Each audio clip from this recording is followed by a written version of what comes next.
तर थेट जाणार आहोत दक्षिण मुंबईमध्ये, जिथे शिंदे गटाच्या उमेदवार यामिनी जाधव यांच्याशी बातचीत केली आमचे प्रतिनिधी देवेंद्र कोल्हटकर यांनी।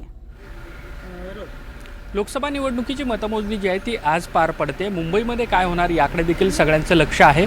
दक्षिण मुंबईच्या महायुतीच्या उमेदवार यामिनी जाधव सध्या माझ्यासोबत आहेत, आपण त्यांच्याशी बातचीत करतोय।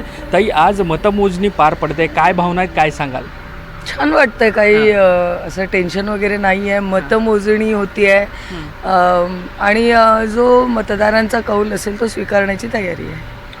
मुंबईतल्या ज्या प्रमुख सगळ्याच लढती ज्या त्या प्रमुख आहेत आणि अटीतटीची लढाई पाहायला मिळते। मात्र दक्षिण मुंबईकडे सगळ्यांचं लक्ष आहे, कारण देशाची आर्थिक राजधानी म्हटलं जातं की मुंबई आहे आणि मुंबईची राजधानी दक्षिण मुंबई।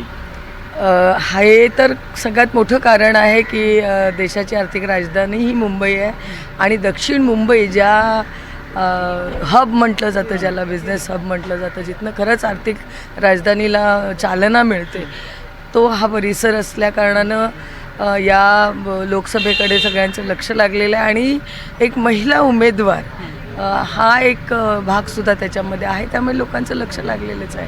शिवसेना विरुद्ध शिवसेना अशा पद्धतीचा पहिल्यांदाच सामना जो आहे तो घडतो, त्यामुळेच हा सगळा मतदारसंघ चर्चेत आहे।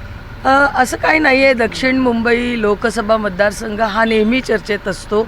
जसं आपण म्हणालात, ती आर्थिक राजधानीला चालना देणारा तो विभाग आहे, त्यामुळे त्या दृष्टिकोनातनं सुद्धा लोकांचं लक्ष लागून राहिलेलं आहे।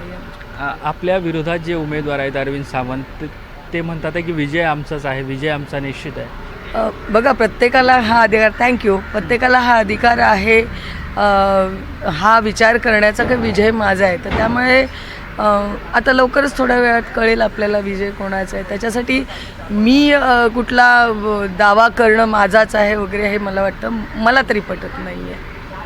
तुम्ही किती तुमच्या विजयाबाबत निश्चित आहात किंवा काय भावना? मी उमेदवार आहे आणि उमेदवाराने नेहमी जिंकण्यासाठी लढायचं आहे। मी जिंकण्यासाठी लढले, जिंकण्यासाठी जी मेहनत करायला हवी ती सगळ्यांनी मिळून केली, मी एकट्याने नाही केलेली आहे। आणि त्यामुळे ज्यावेळेला युनिटी ऑलवेज स्पीक्स ट्रूथ आणि ते खेचून आणते विजय, तसा प्रकार आहे आणि तो येईल। तुम्हाला काहीशी उशिरा उमेदवारी जाहीर झाली होती या सगळ्या निवडणुकीमध्ये, त्याबद्दल काय वाटतं? अजिबात काय नाही, उशिरा वगैरे मला वाटतं जास्त वेळसुद्धा मिळाला असता तरी काय, मी एका मतदाराकडे मी 10 वेळा जाऊन त्यांना इरिटेट करण्यापेक्षा जेवढं माफक गरजेचं होतं तेवढं मी केलेलं आहे आणि मी समाधानी आहे। खूप खूप शुभेच्छा ताई ही सगळी बातचीत केल्याबद्दल। देवेंद्र कोल्हटकर, NDTV मराठी, मुंबई।